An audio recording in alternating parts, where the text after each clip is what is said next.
Welcome everyone. We're just giving everyone time to join here. We'll be kicking it off in about a minute or so. What you see behind us here, I'm sure we have some newcomers and we have some installers that have joined us in the past. Very quickly before I get into the introductions, because I think we have people rolling in and now, we are right here in the Harmony Experience Room. So this is an experience room that we use for many different purposes. Yeah, there is a mirror behind us as well. Again, the curtain is closed, so we have no one peeking in right now. We actually use this couch here to observe users using our home entertainment system. You know, we have a full entertainment system here. We have, of course, a lot of different home control products as well, which we'll be covering some of today, and many different smart speakers, like for streaming audio and voice assistants, as you can see here laid out as well. So I think we're good to go. So I'm going to keep it very short with the introduction.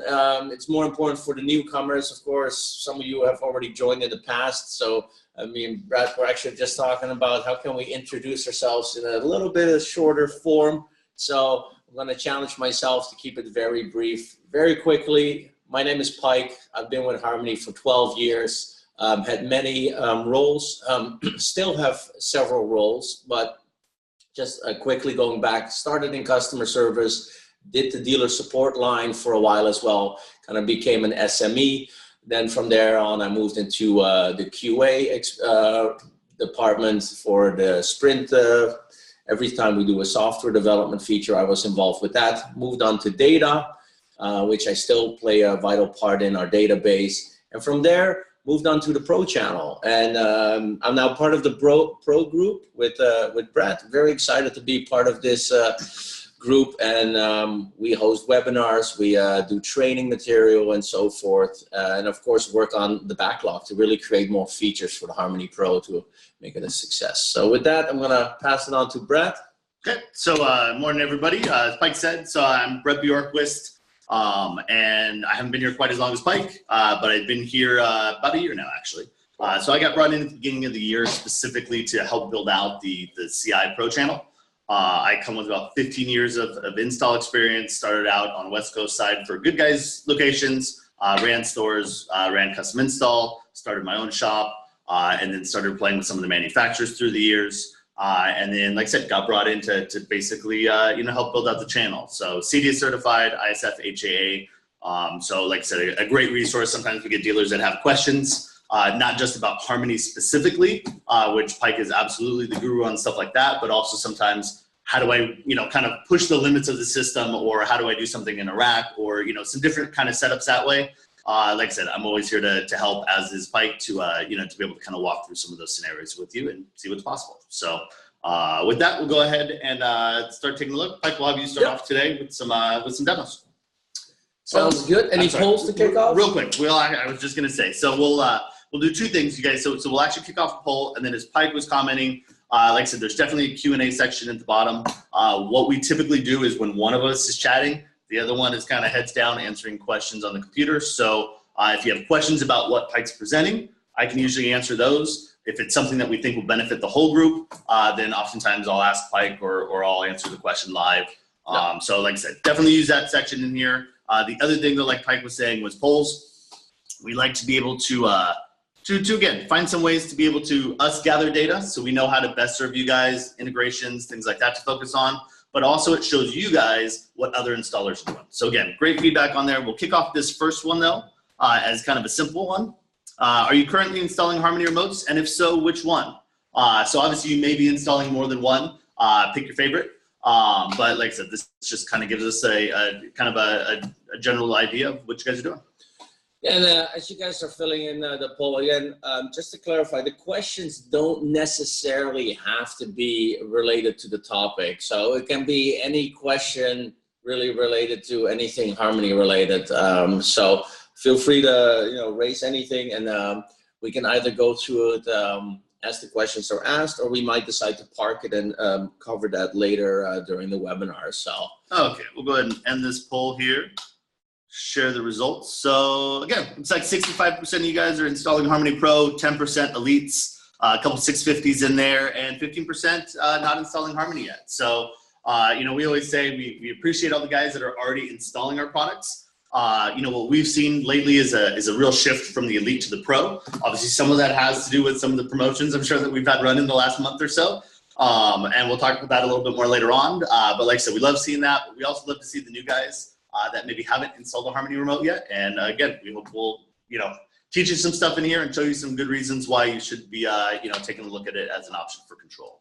With that, we'll go ahead and hand it off to Pike and go ahead and get started. All right, so I'm gonna go ahead and start sharing my screen. What we're gonna do is, yesterday we had a bit of an overview of the new integrations. Today we're actually gonna go through kind of an end-to-end setup when it comes to HEOS. And after then on HEOS, we're also gonna jump into the new Lutron RA2Select. So, right, what I have here is just basically an empty configuration. I just have TV added. So we're gonna go and an Apple TV as well. So we're gonna go by hitting the menu and Harmony setup, and then followed by edit devices and activities. Now, this is kind of a returning user flow, but again, everything that you're gonna see here is very similar to when you're doing a brand new setup. Also, the experience in many scenarios is very similar to Sonos. So if you've done Sonos in the past, a lot of these things are familiar with some small exceptions. So we're gonna go ahead and click devices. And you know, in order to set up Sonos, we're gonna go ahead and discover this, sorry, I mentioned Sonos and HEOS. In order to discover what I meant to say, any smart speaker such as Sonos and HEOS, it's required to really scan them. We need to discover them on a network, because unlike an individual device, you might have multiple speakers. So with HEOS, you know, you can have multiple speakers in your home. So we want to make sure that we discover them as kind of a group of speakers. So we're going to go ahead and hit scan for Wi-Fi devices. Now this is going to take a little bit of time because it's actually, this is an empty account and we're in a room where we have two of everything. So two different light control systems, blinds, you name it, everything we have two different manufacturers of. So it's gonna bring up quite a significant list, but once we bring that up, we're gonna go ahead and select the HEOS system. Of course, it's important that they are both on the same network as well. So you can see here, it discovered all the devices that we're broadcasting on the network, and we're gonna go ahead and unselect those. But very quickly first, I can go ahead and just add the HEOS. If I wanna just determine that it actually added all the speakers and the names, I can actually hit the little chevron here, what I just did, and it gives me the names and the information of each device. So if I hit the information, I can actually see that that's a HEOS 3. And the dining room is most likely, that's a HEOS 1. So you can see we have two different HEOS speakers here. We have the dining room and the living room, so it gives you the extra detail. So what we're gonna do is just unselect everything else for the time being.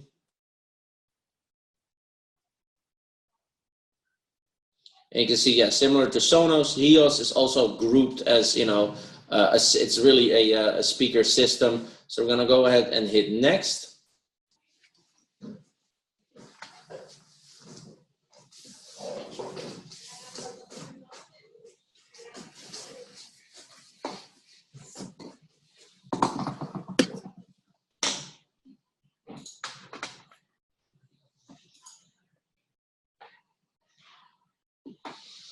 So right now it's basically retrieving all the information of both speakers, and they've been both successfully added to the system. So by default, you can say, yes, I want to create an activity. This just creates a listen to HEOS activity. I'm just going to hit no, and we're just going to do this manually. So you can see the HEOS speakers have been added now. Just as an overview, we're going to hit the chevron to the left.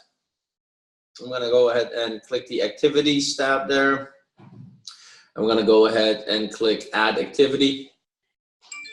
So as you can see here, I have a listen to HEOS, and you can also create your own activity, but I'm going to just go ahead and select listen to HEOS. So by default, it already selected my HEOS system. I'm going to go hit the chevron on the right here. So similar to like the Sonos Experience U, we support the grouping, which is a great feature, and we'll create an activity with groups as well. So you can actually select here the actual HEOS system you want to control for that activity. So for this one, we'll just select the dining room. That's the current volume state that it's at, and I can of course move that. So you can move the lever. So I'm going to go ahead and put it on 30. Let's see, 39. So now when I start the activity, it will be set to that specific volume level. I'm going to go ahead and hit the chevron on the right. So now it wants to retrieve the favorites, but a little bit different here. What HEOS does, which is kind of a neat feature, they retain your account on the cloud. So you actually have an account and your speakers tie into that account. So as you can see here, before we can add the favorites, it's important for us to go ahead and actually log in with our credentials, which I'm going to do right now.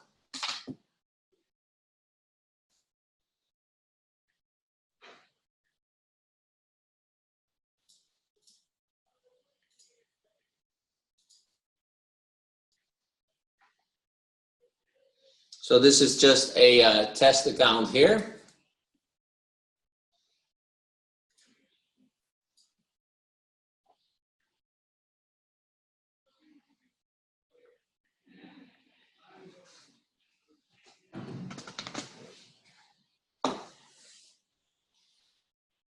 Okay, so I put in the credentials, gonna resume share, and now I'm gonna log in, making sure that the password is correct. So now what it's doing, it's retrieving the HEOS channels. So you can see I have all my favorites listed here. So anything I've created a favorite, it could be a Pandora radio station or a tune-in station, so or from your local library. They're all right here. Now in this case, I'm just going to create an activity that's not going to launch any music. So basically then it will just be controlling the system. So we're just going to hit skip.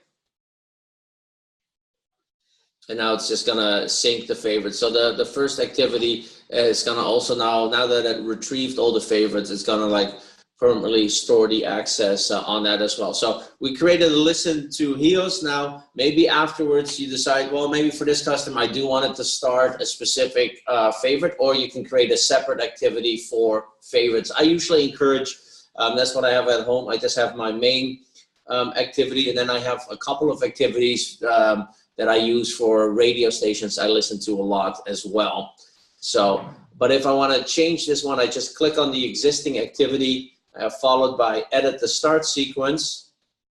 And then you can see here you have that starting channel feature as well. So here you could perhaps select a specific favorite, so you could have it start on a specific favorite. I'm going to leave it as is for now.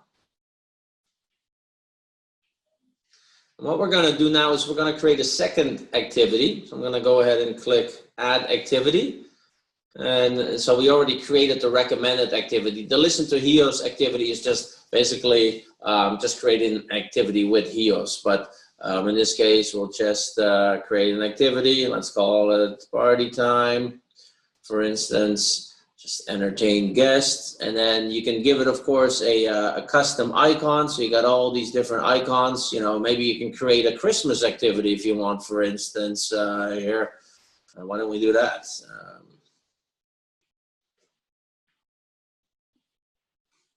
There we go. I'm gonna hit next.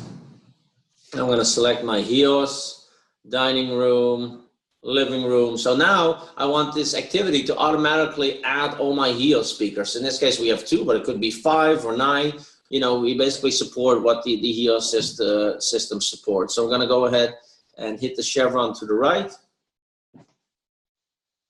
And let's change the volume level a little bit.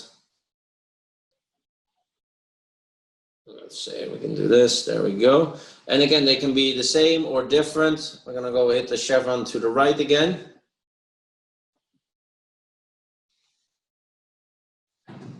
So for this activity, I actually wanted to start a favorite channel. So you can see there's a whole list. So there's holiday standards, and we're going to hit next. So now it's automatically syncing the hub. At the same time, it's also syncing my remote as well.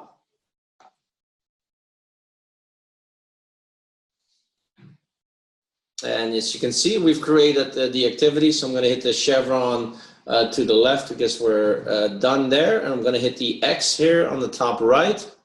So it's going to reflect now on the app as well. So you can see I have my listen to HEOS, I have my happy holidays. So I'm going to show you the activities on the remote first. So on that note, I'm just going to stop sharing my screen for a second so we can see this a little bit better on the camera. Let's see here, back to the meeting, and let's get out of the full screen. Okay, so it's just completing the sync. So we're just going to wait for this for a second now. I will also show this on the app because it's a little bit easier to see. You know, when dealing with the remote, we have some challenges with the light reflection. I'm going to see if I can make it a little bit brighter here. That might actually help us. So the sync has been completed. What we'll do here is I'm going to actually go ahead and see if we can zoom here. There we go.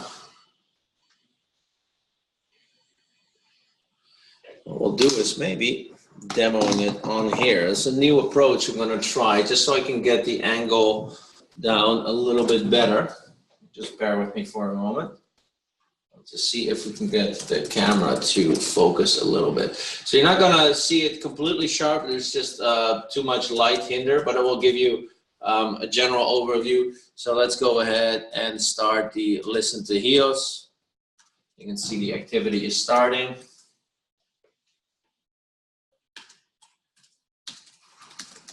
Avoiding the glare.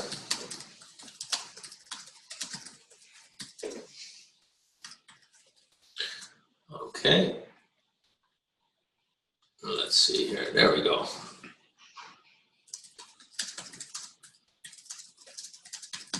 So you can see it's on the now playing screen. It's not playing anything, but I'm just going to describe what you see here because I do apologize. It's not super sharp. It's just too much light reflection. But what you do see here is that one of the speakers has been automatically selected. And because the remote is swipe, I can go through the different screens. Like this is the now playing screen. Actually move it forward, see if it will actually focus on it.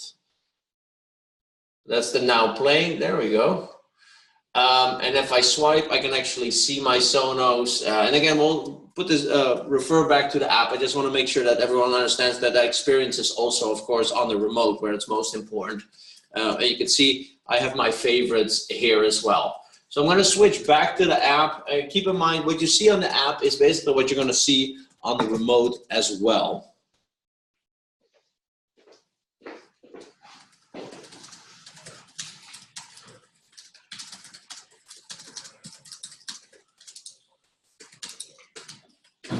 Okay, I'll make sure we can get in full screen.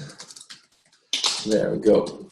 Okay, so you can see we're in the listen to HEOS. I can see I have this touchpad again on here on using the phone. There's a swiping feature as well. The little error message you see there is actually not an error message. It's a short timeout issue that we're working on resolving. It actually did not lose the connection. So as you can see, I got all my favorites right here. And then if I swipe to the right, I got the pause play, I got favorites. Again, you can tap on that as well. Now, if we go to the control section, you can see I have 3 pages here that I can swipe through. I have my pause play, and then this is exactly what we saw on the remote as well. This is where I can easily group the 2 speakers together and ungroup them as well. So now I can remove the dining room, for instance, from the group. And again, it is working. Just bear in mind that message is not an error. It's not something that happens on the remote either. So just what I want to show here, you can see there's just, in this activity, it's just one speaker right now selected. So if I go to Happy Holidays, you're going to see that it will select both of the speakers, of course. There we go. and I can go ahead and up the volume. I can lower the volume right here, and I can do that, of course, as well on this screen. So we can up it in the living room, we can lower it, we can put a little higher in the dining room. So, or maybe I want to actually go ahead and turn off the dining room. There we go, and it's playing very quietly in the background. So there you have it. It's basically you have access to all your favorites. You can group, ungroup. You can create great activities that tie in all the speakers together, or you can have a single activity. So what we're going to do is from here, we're going to go ahead. Hold on. I got a question in there for you first, Pike. Excellent. So Joe was just asking, can you group from the remote? So obviously you're showing how to use it on here. Yeah, I showed it on the remote, but it was really hard to see. I'm going to try to see if we can give one more demo on that. So otherwise, yeah, if we at least showed it here. Yep. So, and we'll just show it again here. Maybe I went through it pretty fast because of the. So here we are in the Happy Holidays activity. I just ungrouped one, so I'm gonna just see if we can get that angle up a little bit more. You're gonna at least see the color in there. Yeah. So anyway, so you can see there that there's one selected. This one is grayed out. We definitely need a special room to demo this. And then what I'm going to do is I'm going to tap here on the left here by where it says dining room. And then as you can see now, it has added both. And the volume is right there. And you can see we have this, the speaker is right by our microphone. Sorry about that, guys. But you can see I can have volume control as well. And for instance, now the dining room is behind there. I can swipe it. And I can turn off the living room if I tap on it. So you can see now it turns it off. And now it's only playing in the back. So, and again, the great thing is if I switch to listen to HEOS, it tells the harmony basically that I only want, in this case, the living room speaker, for instance, or I had the dining room for this one. I'll pause it here. So, and again, I go back to the Happy Holidays one, and you can see that now by default, they are both grouped. And then just to let you know, just turning it back on, the volume on the hard buttons is controlling both rooms, and the individual volume is controlled there. So hopefully that answers that a little bit more. So yeah, again, it's a great way to control your HEOS and really tie it into everything. And on that note, we'll actually show some more examples where you can combine that with other devices as well. Okay, so that works, you guys. Again, if you have any other questions on there, feel free to let me know. I'm just kind of answering some questions in here right now. In the meantime, I think we're getting ready to go into some lighting. Yeah. So, okay. So we'll go to poll? Yep. We'll go ahead and run a quick poll here again really fast. Okay, guys. So are you regularly including lighting control in your installs? So obviously there's a lot of other brands that are out there as well. But what we're trying to see is, again, some of the brands that we see and that we talk about. We're obviously talking about Lutron in here today, but we got a few other brands in there too.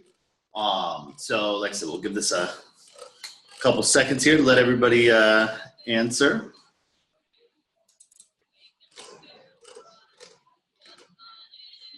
And while we're waiting on that, you guys, again, this is one of the things that we enjoy doing. We jump on calls all the time with dealers that just have a question on a random time, and we'll actually throw up Zoom meetings to be able to have two-way communication on that. But we don't want to just throw up a PowerPoint presentation and bore you guys for 30 minutes. Instead we want to make sure that we're actually giving you guys live programming demos, answering questions live and doing whatever it is that you guys need. So looks like we got a few answers in here. We'll go ahead and end this up here now. Share some results with you. So Radio Rod 2, looks like there's one or two of you guys in there at 11%. We saw actually a pretty big group this morning. Yeah. About 23% of the guys in a group of about 50. We're doing Radio Rod 2. And again, great platform. Obviously a little higher up. You got Homeworks and everything on the high side. Lutron is known for making some great product. RA2Select, which we're going to talk a little bit about today. Looks like there's a couple guys in there. Again, we had some about 23% this morning as well. And so again, that only launched in October, basically, and shortly after Cedia. It's kind of an upgrade from the general Cassetta product. So, and like I said, I'll give a quick rundown of it in a minute. But again, nice to see some people that are already starting to use that. A few more that are using Cassetta. So again, that's great. We'll talk, like I said, briefly about kind of some of the differences. We're going to give the Lutron pitch, even though we're not Lutron. But again, we try to talk about what's important to the dealers, not just what we sell. Yeah. Some Philips Hue. Obviously, if you guys have been on here before, and we'll show you some stuff later on, we do a lot of Philips Hue in here as well. I typically am the one saying, as well as Pike, that Hue is actually one of the more custom products. It's not really considered custom. Because not only can I dim my lights, but I can actually change the color and the warmth and things like that on them as well. So not something specific that we're talking about today, but definitely something to look at. I'm a big believer in mixing and matching, which we can do.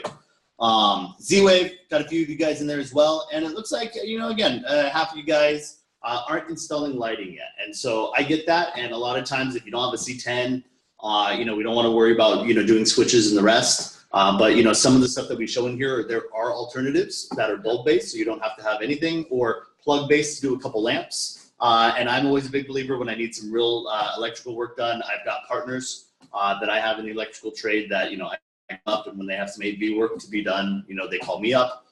So again, definitely some stuff to look at. Hopefully, what you'll see here as Pike's doing the training is how simple it is to install a Lutron system. And hopefully that'll get you guys, a few more jobs. And if you're not doing lighting yet, hopefully taking a look at that. So we'll go ahead and stop that setup there, and let's go ahead and get started. All right. So yeah, first, very quickly to everyone that's maybe not familiar with Lutron. So we already integrated with Lutron Cassetta. Looks very similar to this bridge, except it's white.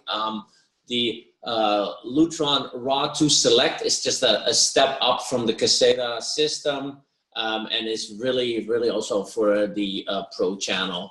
And it supports 100 devices, I believe, compared to 50. Yes, right? I'm sorry. I was going to talk a little bit about that. So I'll give you the quick 30-second on that. So basically Cassetta is a great product platform. Really changed to, very different than what you had in the Radio Raw 2 stuff or the Radio Raw stuff that I did a long time ago.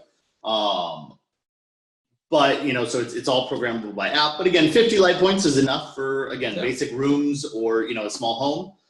But basically, with RA2Select, it doubles that to 100 light points, be it switches or, or plug-in modules or shades. We love using the blinds here. That's definitely, can't wait to have that in my home. So. Exactly right. So like I said, so great feature and functionality there. And then the big thing that, again, we look the same way for Harmony Pro, but Lutron is able to kind of control the pricing by only offering it through distribution and direct.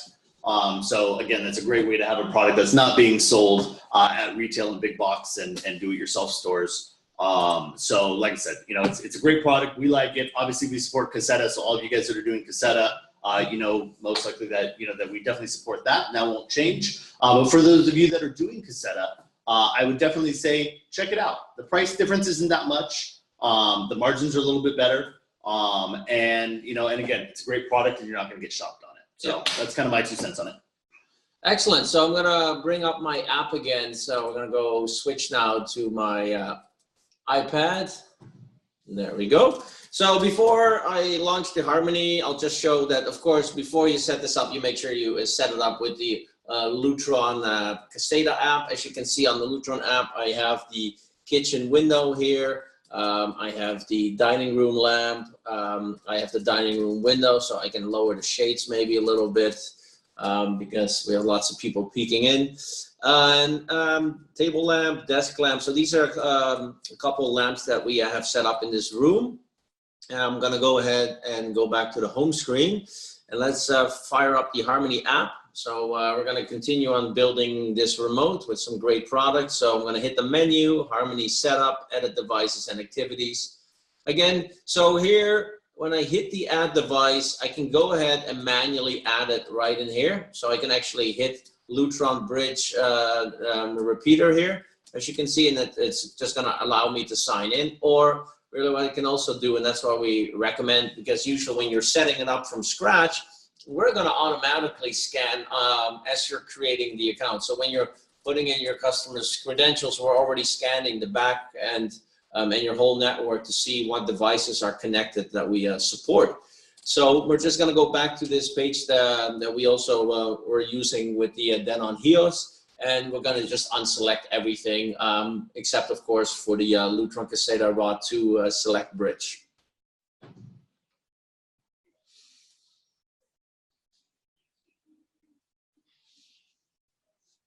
So it should take about a minute or so. Again, like during the new setup, this scanning actually saves a tremendous amount of time because it stops you from having to enter everything manually. So we're gonna actually select the Lutron. We are looking at an unselect all one. Right now, it's just gonna manually unselect them. So you can see I have my Lutron RA2Select main repeater. I'm gonna go ahead and hit next. And now I'm just going to go ahead and sign in with my credentials. So it's going to go to the Lutron page. So again, we tie into the Lutron API. So from there, I'm going to go ahead and sign in.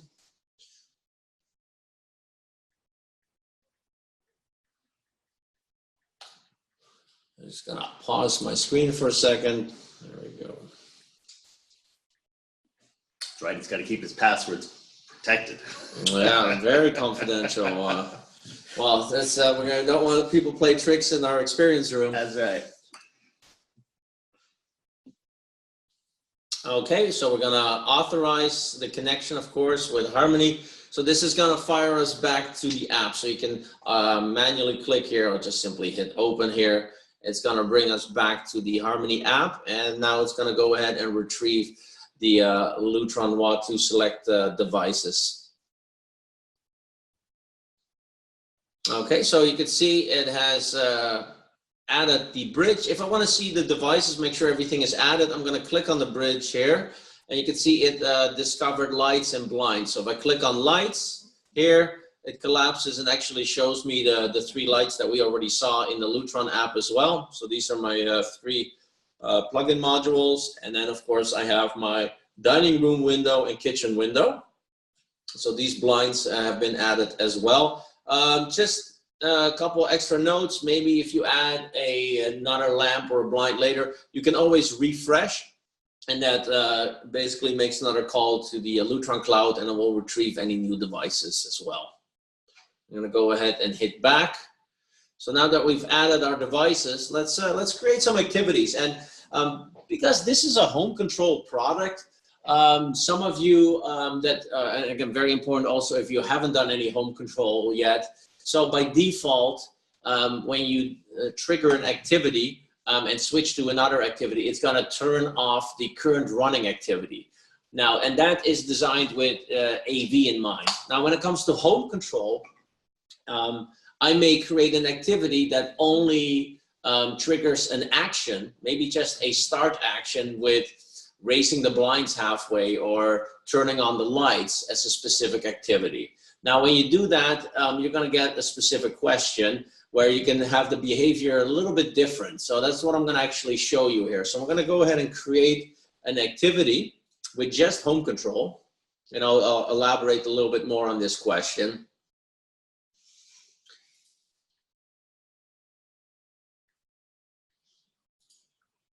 So I'll just make an activity called blinds up.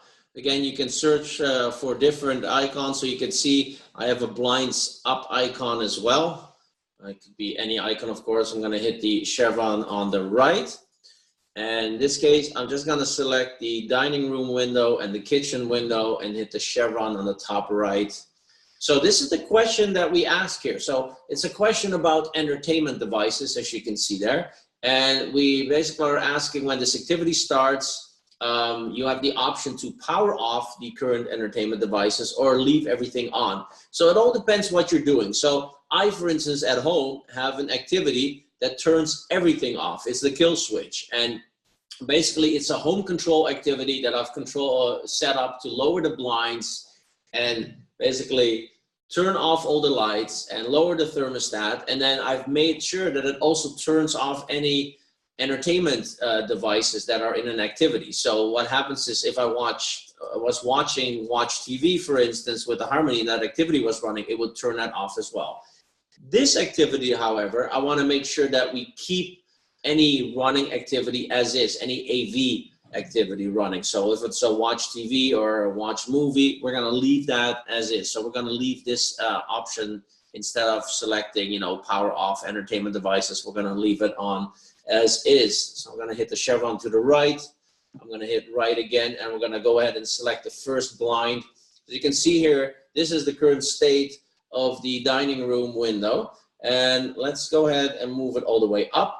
Now, another handy feature is I can say, let's apply this to all blinds. So maybe if I want them both raised, again, it saves me from having to configure both.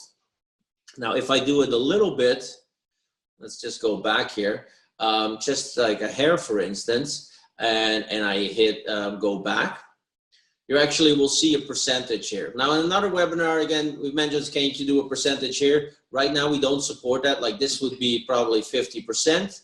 But you do see it reflects there. So if you want to have it exactly at 50%, pretty much right here, it's something like we're always looking for feedback. Clearly, that's the wrong way, so it's a little bit hit and miss. But this is something we might later offer as a product feature where you can reflect the percentage as well on the main screen. So I'm going to actually go back and raise it completely up. And again, make sure both are set. Now we're going to go ahead and hit next. So there is also an option for an end state, and this means it will just toggle on and off. So if I hit it, it will blinds open, blinds close. In this case, I'm going to leave it as is. So I'm going to go ahead and hit the chevron on the right, and we're not going to, that's again, this is optional. It all depends what kind of activity you decide to create. Now, a great example for this activity, and I'm just gonna like pause my screen here for a second. So we've created actually the blinds up, and you can see here it also reflect back in the activities. So it's just gonna refresh. And again, this works as a trigger. So basically, if I go ahead and click it, you're gonna see that it will say blinds up. But basically what happens is the activity doesn't have an on or off state. See, it's like I never triggered it, but I actually did, because if we stop sharing my screen, you will see on the camera here, if I quickly exit out of it, just there we go. You can see that the blinds actually raised. Another great example for these activities is, so currently Lutron does have an integration with Google Home for lights. And that's because Google Home supports lights, but it doesn't really support controlling your blinds. However, Harmony is a great bridge for that. So we have Google here that can, of course, launch a Harmony activity. So I've been testing the friendly name, so we'll have to see if she's gonna listen to the friendly name that I gave it. So, hey Google, lower the blinds. Sure, here's Harmony. Turning on blinds down. So the activity is called blinds down, but your customer may not know that that's the activity name. So you can give it a great little shortcuts. There's a cool feature that Google just put in their latest app. And that's something in the new year, me and Brett will put in a little tutorial course on our e-learning platform. But again, great way to open, close the blinds with a simple voice command as well. So let's go back to the app. So I'm gonna go ahead and launch the app again. There we go, make sure that we are in full screen.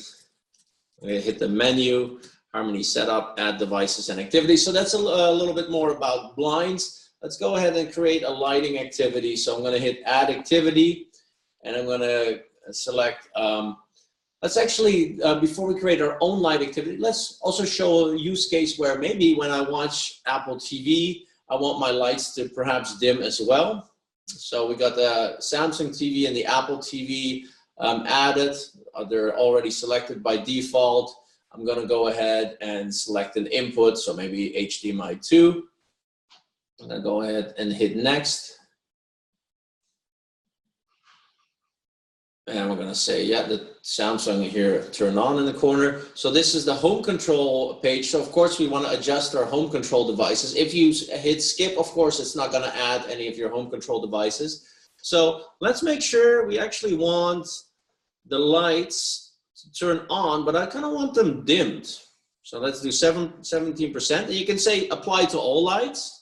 So now all of them are dim, but maybe the office desk lamp might glare into the TV. So let's just turn that one off completely. So I'm gonna hit the chevron to the right. And then you can also say, you know what, when I watch Netflix, I want my blinds to be lowered.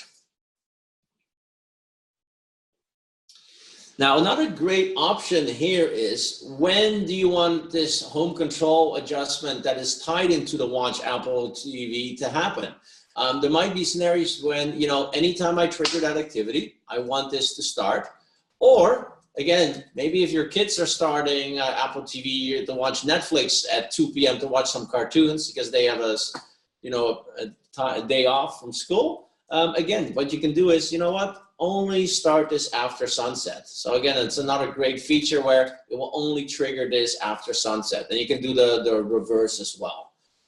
So, and that's basically it. And then what you can also do is like, you know, maybe we'll leave the blinds as is, but when we're done watching a movie on there or Netflix, let's put the lights back to like, you know, 69% and apply it to all the lights. And I'm going to hit next. And really, that's it. I now created a full watch movie experience that lowers the blinds, dims the lights, turns off a couple lights, and when I'm done, turns the lights back on. So again, a great way to really get the most out of your movie experience for your customer. And again, we're talking about a couple minutes to set this up. We're basically done here. Let's do an activity that actually kills everything. It's the ultimate off switch. This is great.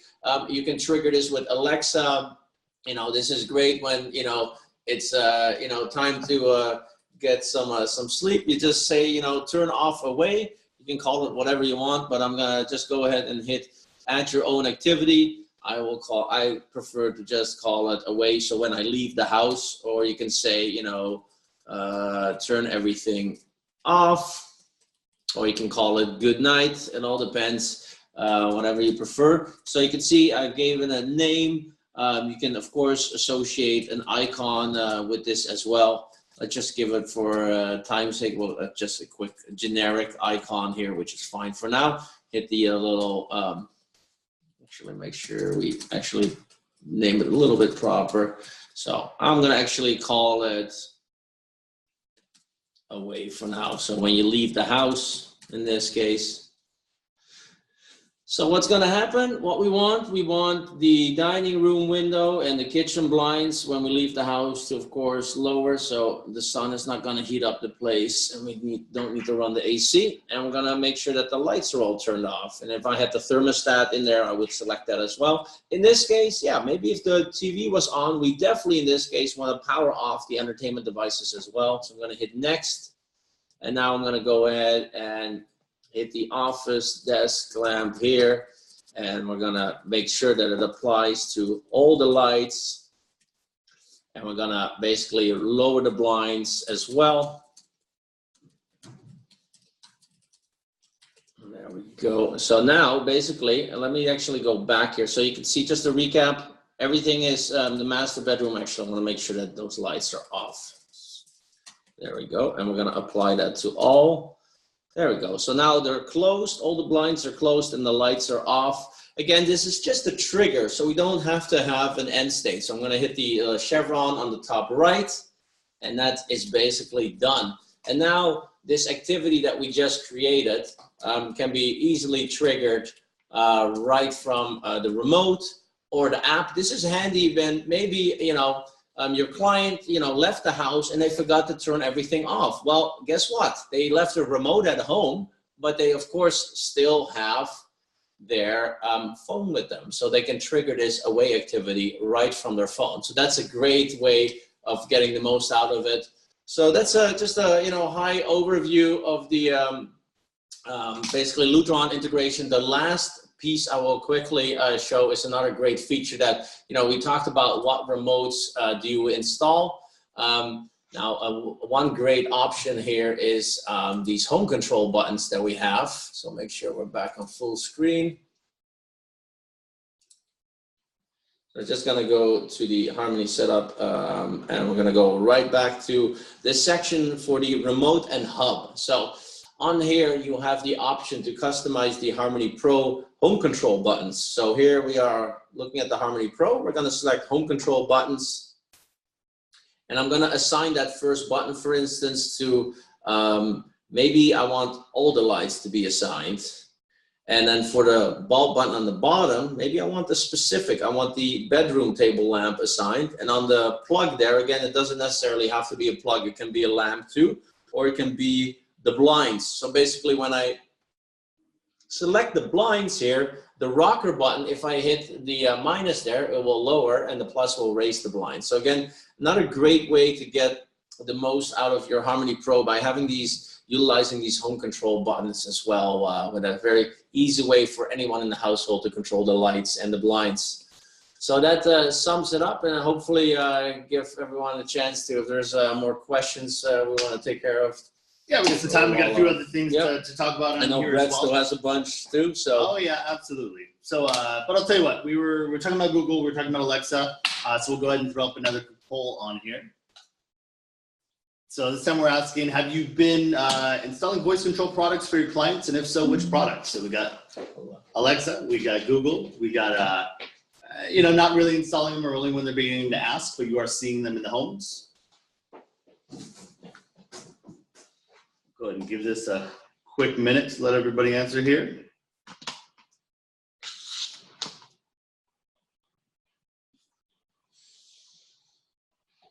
Okay.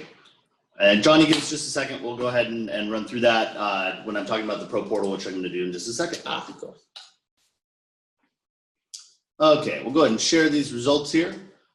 So again, basically every webinar that we do, these numbers grow. And obviously that's because voice control is getting bigger and bigger. And in a second, I'll actually put a little bit of reference to this. So, but it looks like about 50% of you guys are installing Amazon Alexa. I will say that's the biggest percentage I've seen, on here so far. So, so that's great to see. Google Home, on the assistant side is 30%. 50% of you guys are saying, don't really do it. Do it when somebody asks me to do it, but that's about it. And actually, for the first time I've seen, nobody is saying, no, I don't do voice control at all. So, yeah, that's the first. Yeah, so here's my quick 30 seconds on this. Obviously, we don't make a ton of money on voice control. You can buy an Echo Dot for $30, and Google Home and all the rest are out there. However, the way I view it is I want to own that client relationship from beginning to end. When they have a question on something or there's a technology thing that they're looking at, I expect that my client's going to call me because what I don't want them doing is, necessarily buying something on Amazon and, sticking it into the system and then trying to figure out why it doesn't work. And then I get a phone call anyways. Or heaven forbid they bring somebody else in because I say, hey, I don't do, I don't do voice control. I think the other thing that we've heard, and maybe some of you might find this a familiar story, is that usually the client wants to install a lot of smart lighting, but maybe their partner is not really keen on it. But when you start showing them, hey, you can say turn on the kitchen lights, they're like, okay, sign me up, we're done. So it helps a lot sometimes with really convincing the other partner to go ahead with this. And I think that's a couple of success stories I've heard from installers that it might help you sell more stuff. So I think maybe not making the money in the voice, but really we're selling more harmonies of it. Like, we're about 250,000 of them. Yeah. So it's definitely an add-on, and it's not going to replace everything, but it creates great experiences. Yep, so. And I think that's exactly right. And, at the end of the day, we get paid on our service labor and our knowledge, and, making sure that they're coming to me every time is kind of the way I look at it. And hopefully you guys do as well. And then like Pike mentioned, when we look at voice control across the industry, like I said, the CI side's been a little bit slower to pick it up than really the consumer side has. But when you look at it as an example, we actually own about 92% of that industry. So if it's voice control, it's probably connected to a Harmony product. As an example, C4 last quarter, I believe, announced they had about 10,000 Alexa integrations, and they were by far the #2 spot. But for Harmony, we actually sit at, for just Alexa integrations, 230,000, and then another 30,000 or so integrations on Google Home. So again, a ton of integrations in there, which means that we have good, strong relationships, as we're looking at new features and the rest. But it's definitely not a setup that you just ask it what time it is and to tell me a joke. You can actually use, any activity that you created, like Pike was showing, any activity that you create on your Harmony remote, you can basically have Alexa or Google trigger. And while you're watching stuff, you can have them, play and pause and mute TV. So, we look at it as kind of the overall ecosystem. I've got a physical remote. If I'm in the family room, probably want something physical in my hand that, that I can kind of play around with.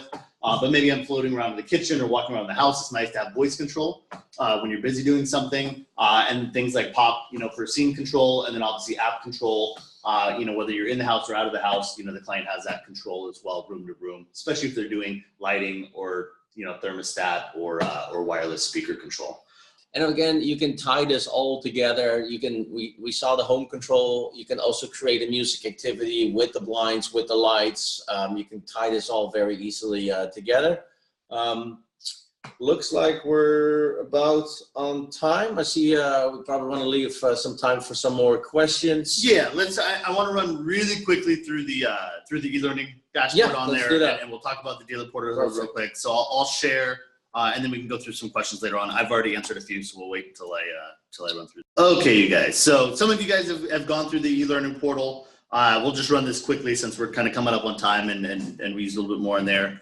We'll go ahead and log into my dealer account.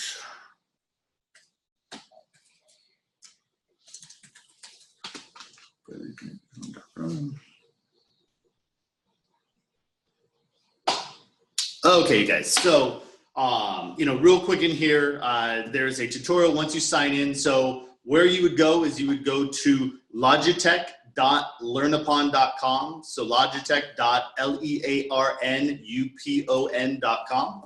We'll send out, when I send out the link to the webinars, probably either on Friday or Monday, I'll make sure that there's a link to our dealer portal and to the e-learning portal for you as well. So don't worry about it if you can't write it down now. But basically you log in really quick and easy.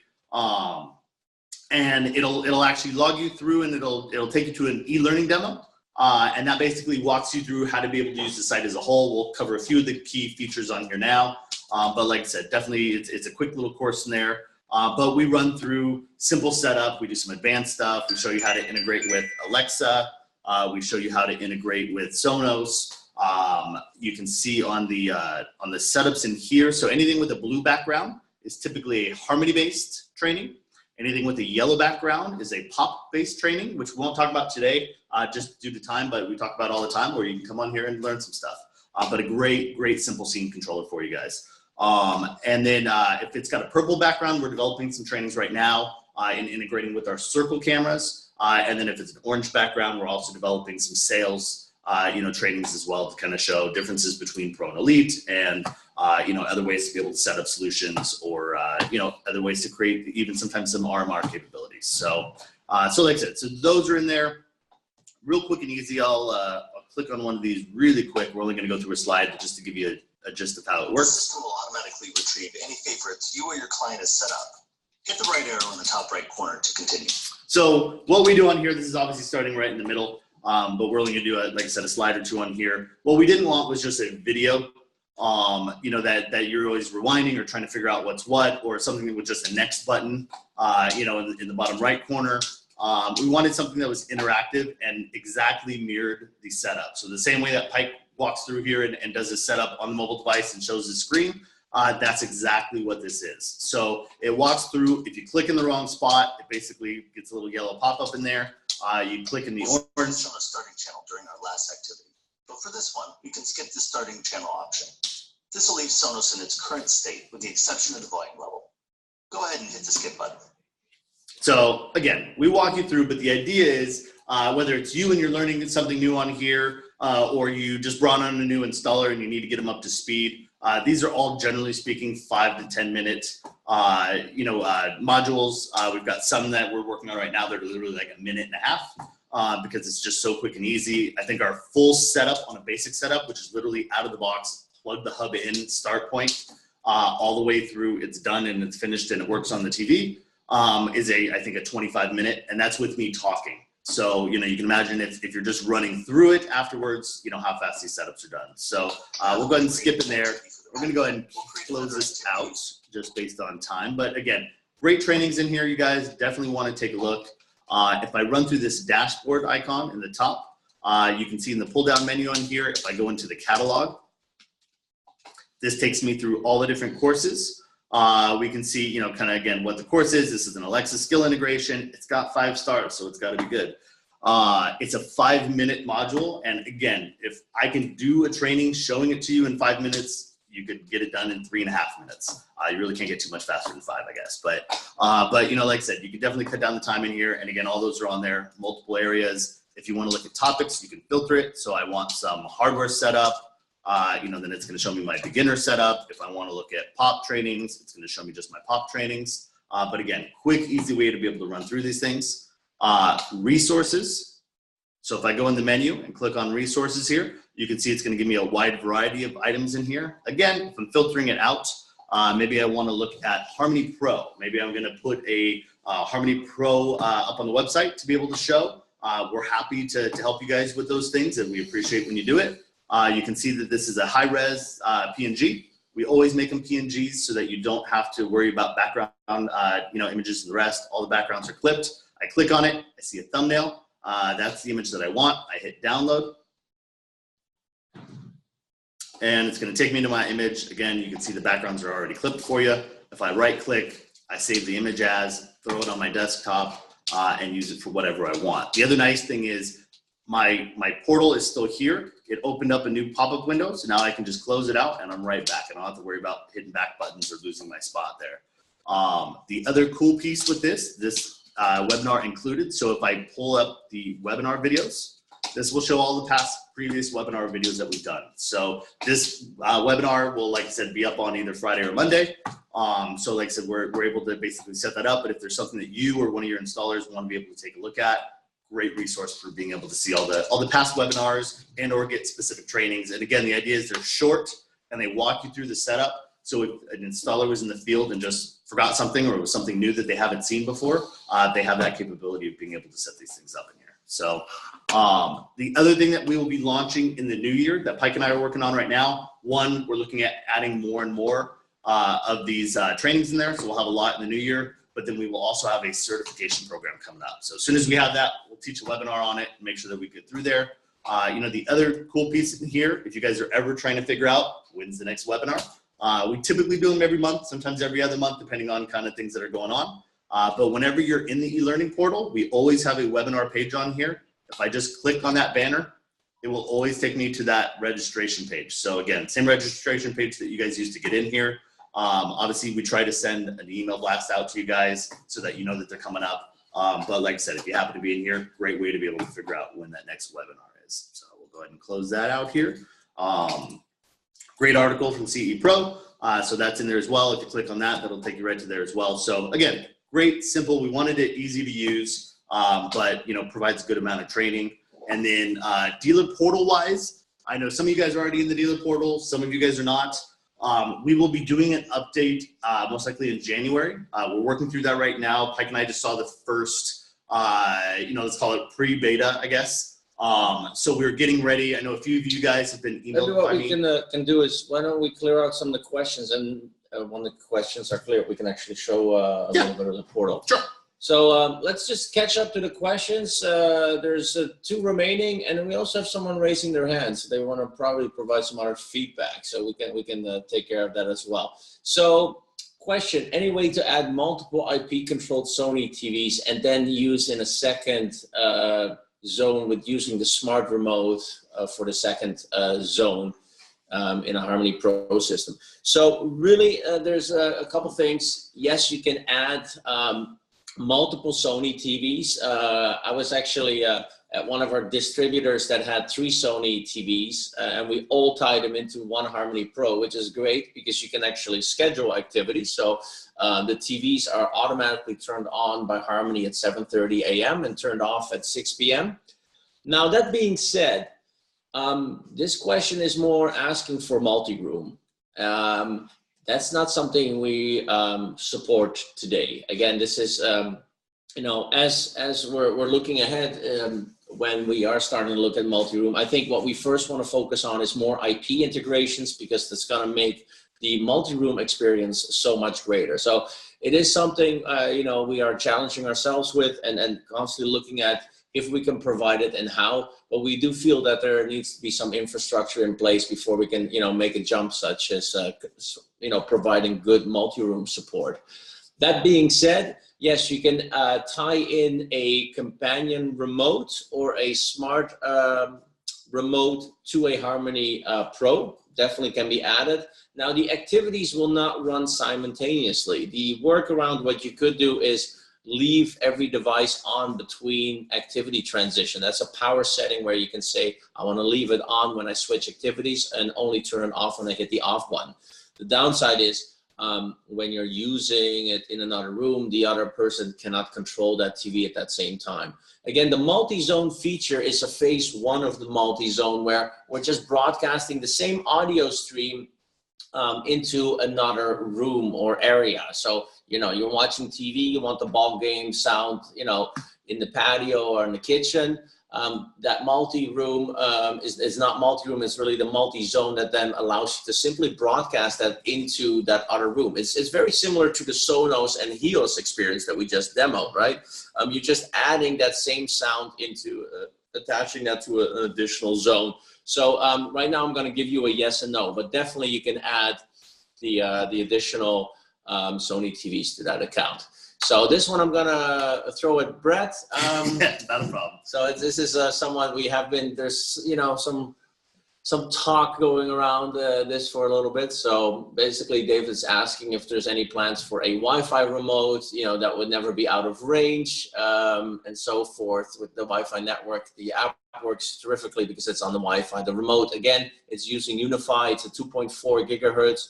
There are some range limitations. Sure. So I think that there's a few different ways to look at that, David. The question is, do we have plans? We are thinking about it. We're looking at a variety of different options and how we can increase that range. I will say, we're not going too deep into it yet, but as we get into first quarter of next year, we'll probably start talking more about a new hub that we're developing.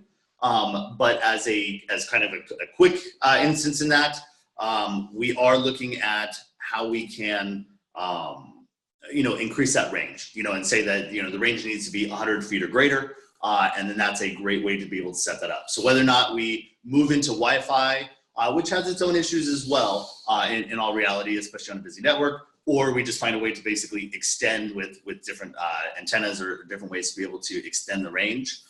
The other thing that's been coming up recently, and a lot of times range, obviously if the hub and the remote are in the same room, we're not talking that kind of situation. We're most likely talking about a situation where you're doing a rack system, or it's in a closet, maybe across the house or downstairs, or I've got some guys that are doing basements and they're 3 levels up.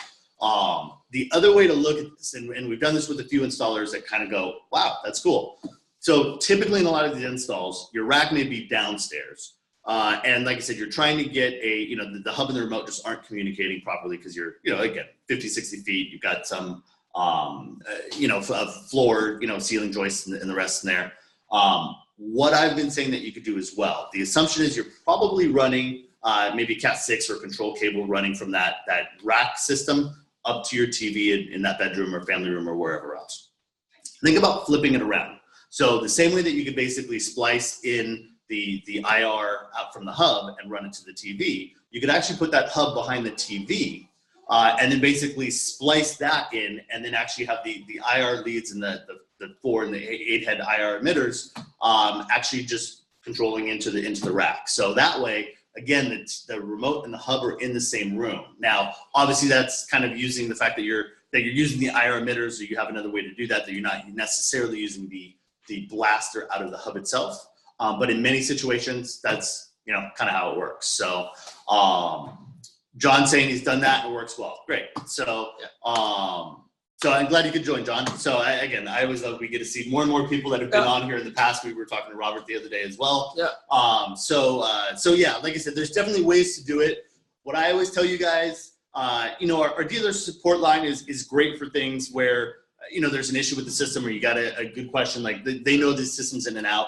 If you have questions about maybe how can I get this extra range or how could I maybe set this thing up differently, you guys have our contact emails and we freely give out our phone numbers and things like that. So, the email that I sent out, is definitely, a way that you guys can hit us up.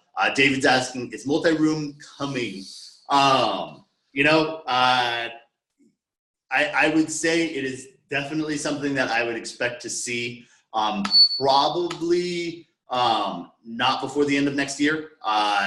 In all honesty, things like hubs we can do. It's the infrastructure what we're talking about. But that's what I'm we want to do multi-room, but again, and the other tying into that, again, we might be looking at further down the road, maybe an integration with a global cache to make things easier. Again, it's something we have in a roadmap, but we have a lot of things in a roadmap. Robert, as you know, like DirecTV, right? We need that in there as well, so that has a higher priority. But it's definitely something we're looking at as well. Yep. But again, you guys, when we look at it's an architecture change. Right now, we run on one activity, so adding another remote doesn't help a lot if it's in another room. So like I said, that creates a longer term, software development as we look at, can we change that architecture, which we know we can, and how long does it take to do that? So we have someone raising a hand. I'm not sure if it's a different question from William or was it an accidental trigger. Okay, looks like it just went down. So did you make him a panelist? So let's hey William, you on there? He may not have his audio. Okay, we'll let William figure that out. William, if you have a question on there, otherwise you can put it in the Q&A, but we saw a hand raised, so we wanted to hit you guys up. So, the other question, that's been coming up in here, and David, I saw you said global cache was great. We agree. Like I said, it's just figuring out all of our IP integrations. Again, we're not talking about those quite yet, but as we come into the new year, most likely a January timeframe, so not too far off, we will actually have quite a few new TVs and AVRs set up on IP. So again, we definitely see the technology that way, and especially in this channel, Pike and I are pushing hard to make sure that we get those products, up and running as quickly as we can with a good, solid, robust solution. So, the other question that came up, and you know what, I'm going to stop my share here, Pike. Yep. And I may have you pull up the Pro versus Elite. Yeah, that sounds great. Because the question was coming up, and these are, I get it, and we get these ones a lot. This also came into the Cassetta versus RA2Select discussion, because it's the same thing for everybody. Consumer product versus, Pro product. I want to sell a Pro, but the reality is it's Christmas time, and, products are showing up and they're being discounted and the rest. On one hand, we talk about this all the time, and we do push hard. We want to make sure the products aren't being, sold out of market and aren't being discounted. But it's also why we push so hard on the Pro. And what we did for November and December, and this kind of runs into our promotion, is we actually gave the distributors a good discount to be, passed on directly to you guys, so that if somebody comes in and it's like, hey, Elite's on sale at Best Buy, you have the option of being able to sell them a Pro. The Pro is a better product, and we'll run through a few of the differences on here in just a second. But really we want that Pro to be in there because it's for the channel. Now, as I started and as Pike, is jumping in here with this on the Pro side, we have a product that has differences from Elite. At the same time, I can understand when somebody compares them side by side. What we're doing for this next year coming up, and we'll talk about this again probably in the first quarter of next year sometime, is a new hub that will be coming out most likely around CEDIA time. And that new hub has a variety of new features, has a distinct, fits in the family of the hub, but has a very distinct look to it, has a lot more IR ports, has Ethernet on it, has PoE on it, has a much longer range antenna on it.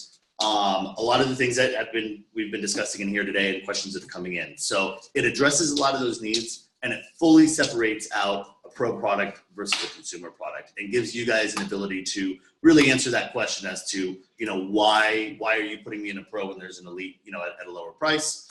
So we know that those will be fixed. In the meantime, we obviously we saw at the beginning of this webinar, 65 or 80%, or I forget which one this one was, are selling Pro. So again, a lot of people You're never going to find the Pro in Costco. No, and that's why we do it that way. So you will never see a discounted Pro. And that's why we make those products the same. So thank you, David. Yeah, no, the new hub, we're proud of it. Like I said, it was what could we do that was distinct and new and definitely different, but we could absolutely get out for next year. Yeah, stay tuned for product teasers on that. Yeah, so like I said, I know you guys, we see it, we feel it all the time.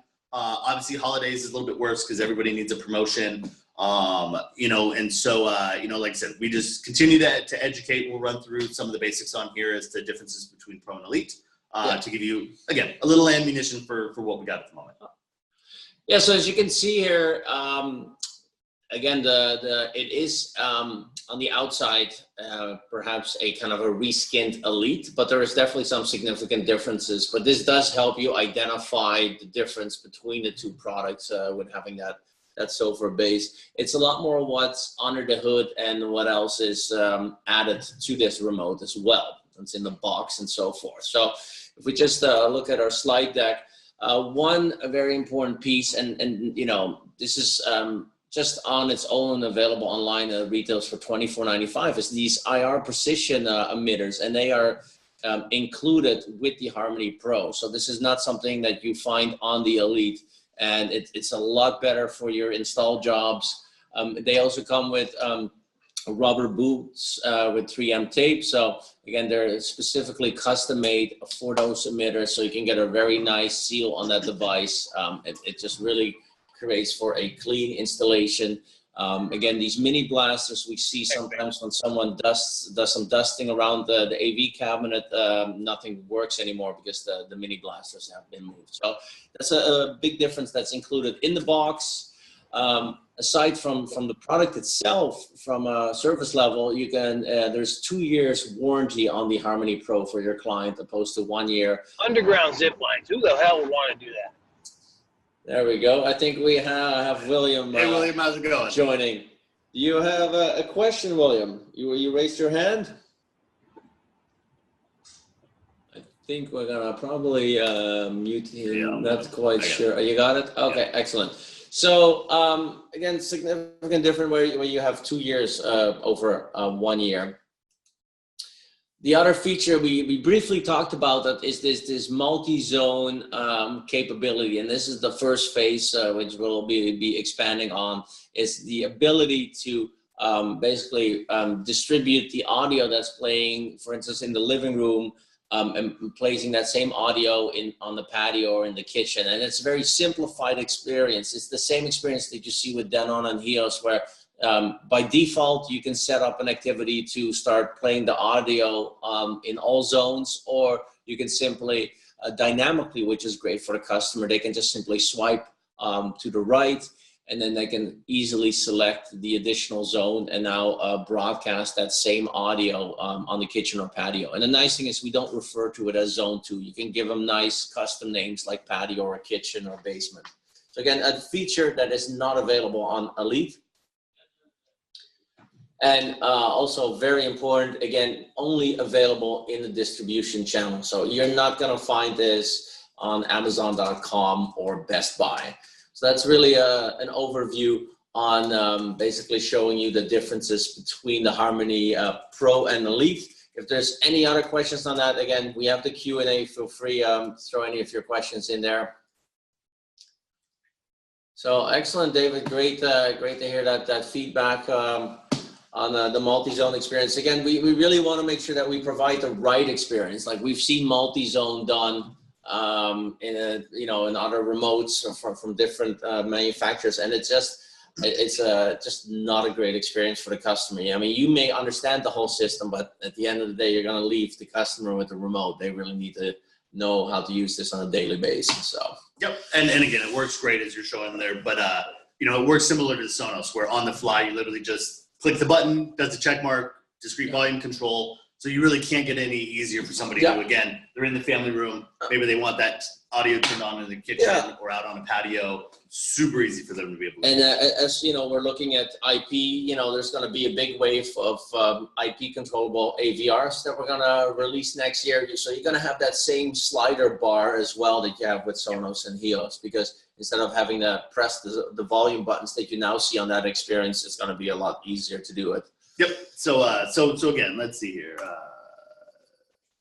So John's asking, so this comes up every once in a while. So John's asking, what's the device next to the Google Home? It is our conference system. So if you guys aren't aware, we obviously have a variety. We tend to talk about Harmony, although sometimes we talk about other products as well. But our video conferencing is actually a huge group here. And one that's been jumping up in the last few years. So we use our video cameras. It's a Logitech video camera. But this is like your Polycom, setup of that. So it ties into, all the audio. So we use this for our speakers. It's kind of hard to see with the light. Yeah, it's a little difficult. But yeah, so there's the camera kit that we're using, and which can of course be, let me see, I'm not sure that's really working for you there. But yeah, it's a PTZ camera. We actually offer a few different products for small huddle rooms as well as conference rooms. We talked about this a little bit yesterday because somebody actually happened to ask as well. So, you know, for some of you guys, if you're doing some light commercial work, you're doing some conference rooms and things like that, feel free to ask us questions. We're actually trying to tie in a little bit more with VC. We've always done our conferences on these, but we've been getting more and more dealers saying, hey, you know, I do some commercial work as well. I see that Logitech has these products, you know, or I've seen them in the past in other installs.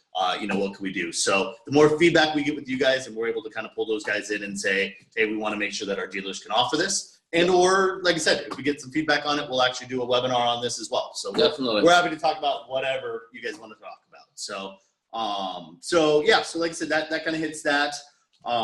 Pro Portal, very quick, and over time. Yeah, so we appreciate any of you guys that are able to stay on here. We'll talk as long as you guys got questions. So you might want to begin with the initial yeah, portal, just the side by side. Do you need an account? I think there we go. yours shows up in there. So so you guys, so any of you guys that are in the dealer portal right now, the current setup is basically that you've got a dealer log on and password for your entire account. So if you're a single shop guy, not a big deal. But if you've got a couple of installers, you know, with you, you're all basically sharing the same username and password. So as we've come in, we kind of said that's probably not the right way to do that. This launched at the beginning of this year.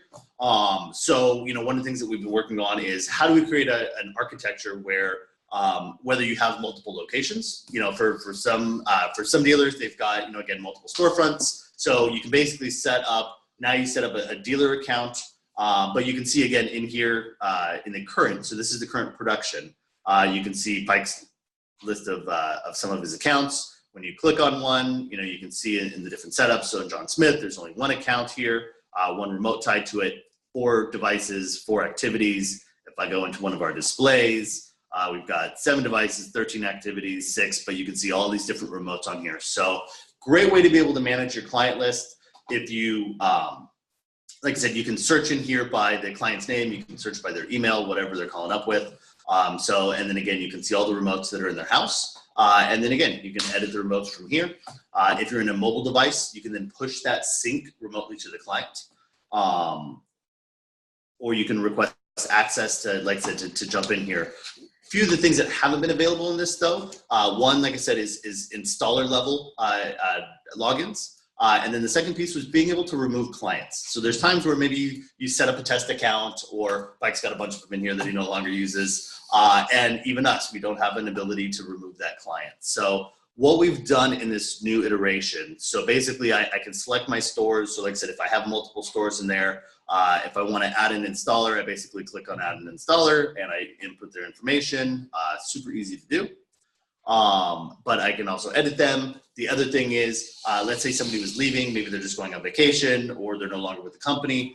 You have quickly the ability to basically disable them so that they can't log in, and you know your client's data is safe there.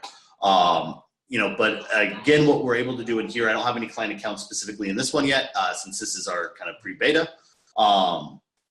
But you now have the ability to remove, once this launches, to remove clients. So again, great feature that you guys have been asking for. We wanted to be able to add, and that will be in there now as well. You know, as always in the current production, as well as this new one, we make sure that we keep all of our information ready for you guys to be able to do. We don't want to hide it in sub-menus. So like I said, this is our dealer support line. Again, it is specific for dealers, not the consumer line. It is open 7 days a week, Monday through Friday, 9 a.m. to 10 p.m. Eastern, and 10 a.m. to 5:30 p.m. Eastern on Saturday and Sunday. So again, great way to be able to check that out. We're always happy to answer questions, but sometimes you're in the field. And on that note, we actually have a question regarding, so would you use a separate email account for clients? So I would say yes, yes, and yes. I still see too many installers using their own email to program their customers' remotes, and that just creates a big mess. Again, when you set up a account through the dealer portal, we're not gonna send marketing materials to your clients. Again, what we're showcasing here is if your company has more than one installer, they can now create their own profile. Basically, you add an installer with their email, and that way they have access to specific clients or specific regions. So this is really designed to make sure that if you have multiple installers, they each sign in with their own login. And then, of course, your Harmony clients would be associated with their client's email. Just like we mentioned with Lutron, you know, when you're setting up their Lutron Caseta, you want to use their email, because you'll never be able to set up another Caseta in another home. You're really bound to using that unique email. It's no different for Harmony as well. So and that's exactly right. And I think you guys just kind of give you a real world example of why this is important and why it's different than, frankly, myself and you guys have used in the past. Is, you know, in the past we programmed our remotes and we didn't want to bother the client, and I totally get that. But nowadays we're talking about controlling shades. We're talking about controlling door locks. We're talking about, you know, security system integrations and a lot of other things that are happening. And people are more protective over their security. You know, and we had a situation with the dealer that called me a little while ago, where he had a client or one of his dealers. He fired him for, you know, and it was kind of a, let's call it a bad breakup. And, you know, he used the same company email for all of his clients. And that basically gave that employee who was upset with the dealer full access to every client you own to be able to modify any of their accounts. And that's because, you know, it was quick and easy. He only had to remember one email and password. So like I said, those are the situations where we just want to, one, protect our dealers. It also protects our clients. And by having, you know, using your client's email address, one of the questions that always comes up is, my client's not going to remember 6 months from now when I need to access the account. He's not going to remember his email password, you know, for his Harmony account. Well, he doesn't have to. The beauty of the system in the dealer portal is that when you request access, what's going to happen? He must have called you. There's a reason why you're logging into a system. So he called you. He said, hey, I need you to update my favorites. I need to do something else. Not a problem. You're going to say, I'm requesting access right now. Can you check your email and just hit approve. And so they don't have to remember their password. It literally sends them an email to their email account. We all got our phones right with us. And all it says is, do you approve? So, so-and-so installation company is requesting access. Do you approve? They literally click the button and you have approval right there.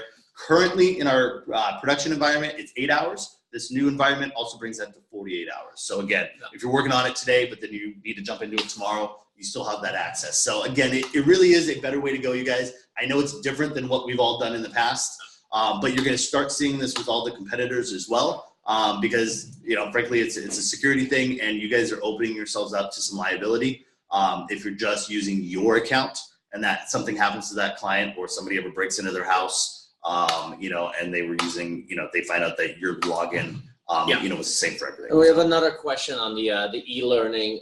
So the question was specifically towards if the learning is linked. Sure. So this is a two-part answer in there. We'll do it really quick in here. So technically, yes, even in the production environment, it's up there right now because they added it in just a little bit early. It should have been done with this new portal. As the new portal comes up, and you go into the menu, you will actually see an e-learning link right here, as well as on the main page right here for an e-learning link.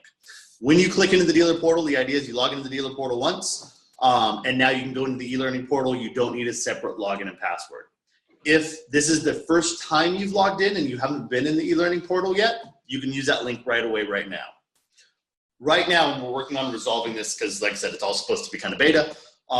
Right now, if you click on it, it will port you over using your Logitech login. But if you already had an account in e-learning, they don't know that the two exist and they don't marry up together. So we're working on that. We'll have that fixed by the time that this launches. But like I said, if you already have an e-learning account, just log in through the logitech.learnupon.com account. If it's the first time that you're signing up for it, you can absolutely go into the dealer portal, click on the e-learning, and it'll shoot you right over. And then when the new e-learning portal comes up in January, like I said, from that point on, just click on the e-learning and it'll log you right in. And you don't need to put in a new username or password. Okay, I think that's it. I don't see too many other questions on here. We want to close them out with a little Christmas time. I'm going to stop sharing here. Yeah, so for all you guys stayed over, again, it was a long sit, but again, we always book some extra time to leave time for Q&A. Everyone has busy schedules and all that, and we definitely want to wish you Merry Christmas, Happy Holidays, Happy Hanukkah. Well, the fireplace is already running, but actually I tied this into a cool little activity that I will showcase.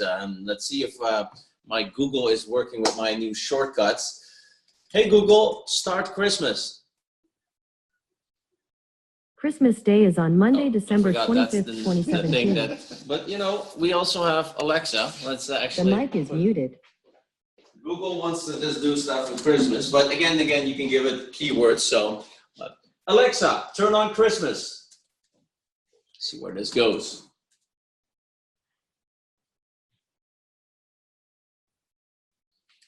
Okay. So basically, we're talking about lights and blinds and HEOS and all of that. You can tie that all in together. In this case, we're using also Philips Hue lighting that changes the color. The TV turns on and automatically launches the smart TV, launches an app. In this case, my beautiful fireplace. Got some Christmas music going at the same time. You can even adjust the blinds with that as well. So again, great way to kind of tie that all in together for the holidays. And again, very easy to set up with the Harmony app. Alexa, turn off Christmas. So there you have it. Again, thank you for joining. Looking forward to seeing you in the new year. We'll be hosting another webinar in January, and more learning courses to come on the e-learning portal as well. And we'll definitely have some more exciting announcements in the new year. So again, thanks again for all your questions. I think we have another questions rolling in. Okay, well, Merry Christmas as well, David. Yep. So yeah, again, you guys, Merry Christmas, Happy Holidays. We appreciate the time. We appreciate your business and the opportunity to work with you guys as you guys jump into Harmony. And as always, if you guys have any questions, let us know. Yep. We're more than happy to answer them. And if not, happy installing, and we'll see you guys in the new year. Take care. Bye-bye.